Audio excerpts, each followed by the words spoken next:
So guys, in this video, we are going to check that how to create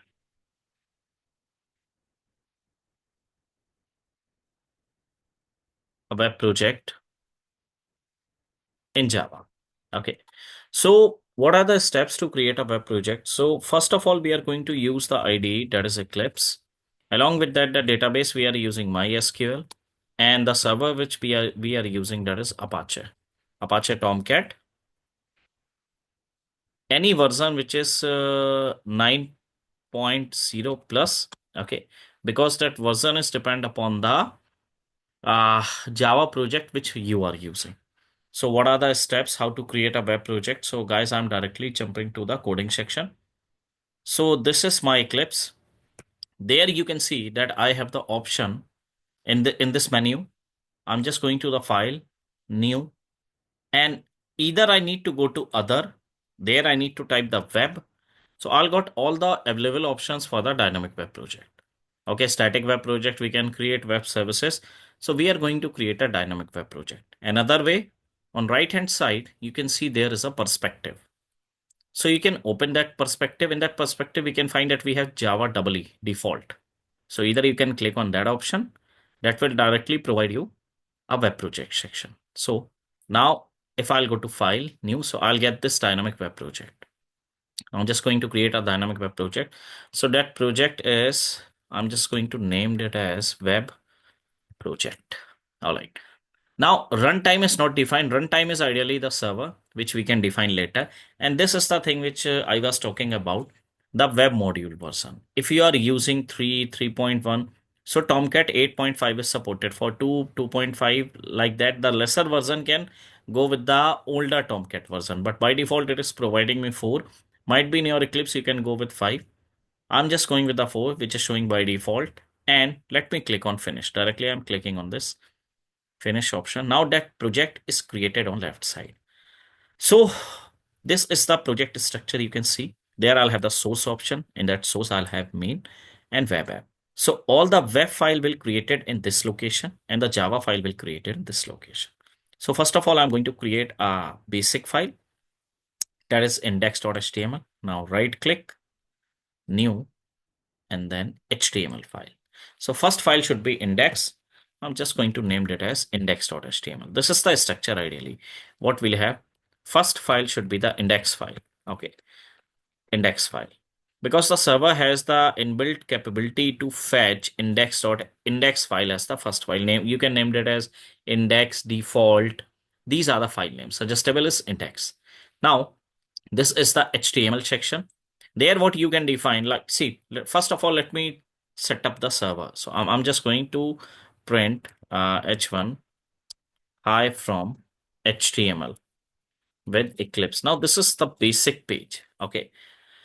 If we want to run this, so we need to set up the server. So I'm just right clicking on that, run on server. There you can see that the option is run on server. So I already have some server, but there, as this is a new workspace, so I need to define the server. So there you can find the option Apache. And in Apache, if I'm going to click this 7, so that is not supported. You can check there. Next option is not enabled. 8, next option is not enabled. 8.5, again, next option is not enabled. But if I'll click on 9, so this next option is enabled. It means this Tomcat 9 is supported.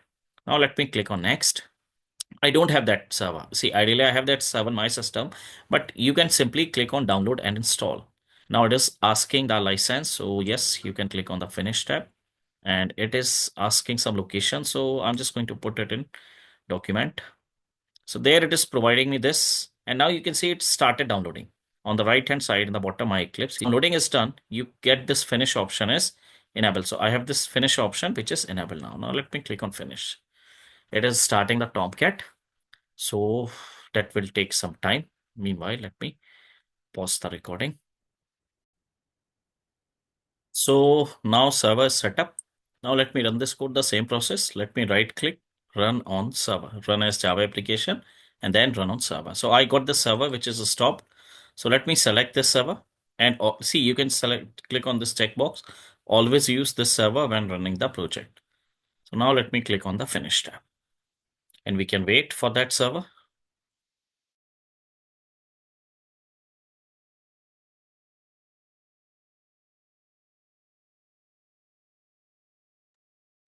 Logs can be checked on the console.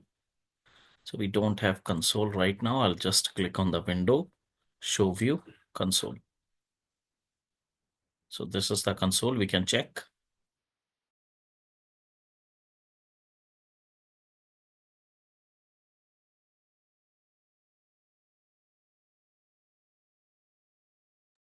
Let me run this application again. Still, it is refreshing the server adapter list.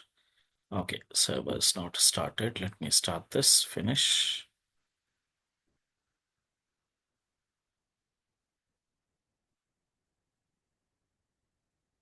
Okay, so there you can see the process.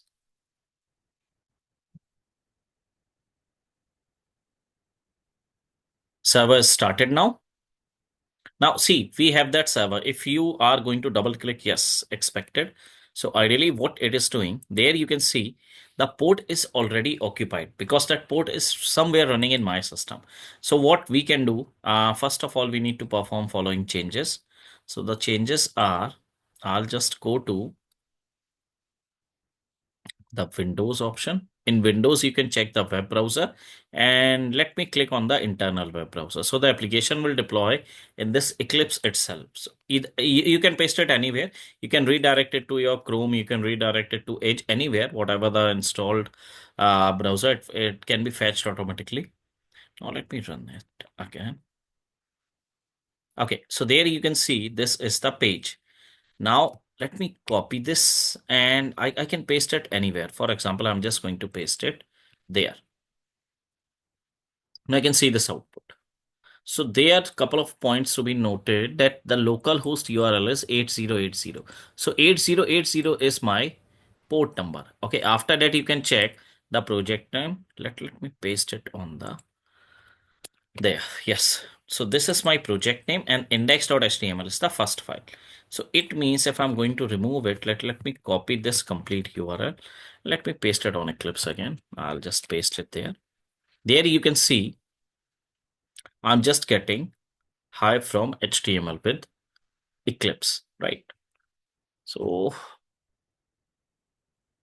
if I'm going to paste it there, there you can see the no change in output, right? And you can also check that the index.html is not there because by default it is reading the index page. Now looks good. After that, what you can do, I'm just going back to my code. Now, for example, I just want to communicate with another file. So what are the steps? I'm just going to create any website name, any web project you can create. So this is my web project. All right. Now we need a form tag. So form tag has the some method. So action is there. Action is asking the page. I'm just going to create a dynamic page, which is yeah, 1.jsp. So this is the page. I mean, you must have that page in your project directory inside the web app folder, right? I'll just show you. There you can see in the web app I have index.html. I require this JSP page. So what I need to do, I must have this page. So I just require a button, input, control space. You can press control space, type equals to submit. So this will be the submit button and the value should be click. Okay, now if I'll run this page again, I have this page there. Let me click on this. So I got this click option. Now what happened? If I'm going to click this button, then let me refresh this. If I'm going to click this button, it will fire an error. That is, it is looking for the page which will not be available. That is 404. You can see the 404. So why? Just ask. It is giving a status report type message. This JSP file not found because we don't have that file in our project structure. It means we need to create a file. So what is the correct step, guys? Just right click every time you need to right click on your project. Else you can right click on this web app location. Okay, you're not supposed to create JSP file there, otherwise it will not be available. Not inside the web INF. It should be created like this. Right click on your web project, new, and then JSP file. So I need a file which is 1.jsp. Now there I'm just providing a message that if you want that message in the Java language, so you can type this scriptlet text out.println, we are using system.out.println to print anything on console. If you want to print data on web page, so you can just type this hi from JSP. But you can notice an error. That error is there on the first line. What is that? It does not have the sublet module. So we need to add that. Two possible ways are available. First, we can go with the first. See, we are just going right click on the project, go to the property option. In that property, you can find the targeted runtime, this option, right? We have the server. So let me select this server. Now this targeted runtime, this Apache Tomcat already have all the respective libraries. So the library which it is looking for, that can be easily available by clicking on this button. Now this file have this respective library. Now we'll not get this error. That error will remove in some time. Now what I'll do, I'll just go back to this page. Let me refresh this page. And when I'll click, so it is redirecting. You can check now it is redirecting my page to 1.jsp, and let me wait. Now you can see I'll got hi from JSP. So guys, this is the first video that how to work on the web project. Rest we'll discuss in the next video.